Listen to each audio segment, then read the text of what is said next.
Guys, আজকে আমি এটাকে খাবো পুরোটা।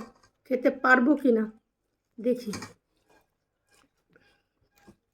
আমি জানি না আমি খাইতে পারবো কি না। আগে একটু মুখে ভাত দিতে হবে।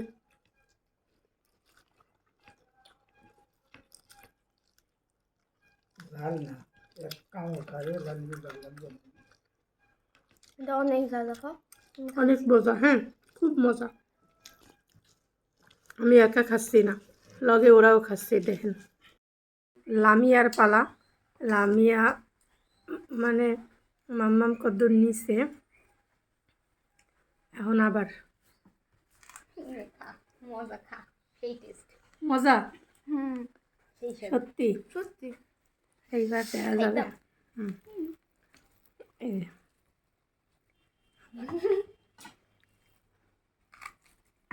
এটা আমি পুরোটাই খাইতে পারবো। তুই সেমনি অতগুলো ময়ে দিলি কে? আমাকে দেবে না তাই। না ঝাল না, না ঝাল না। সত্যি কি কয় তাহলে আমার লাগলো কেন ঝাল? কি কয় ও ঠিকই ঝাল লাগছে কিন্তু কষ্ট যদি না লাগে আবার জাল না লাগলে শিশে তো আস্তে তোর ইচ্ছা হবে। ওই বাড়িতে খাবো, ওই বাড়িতে শেষ করি।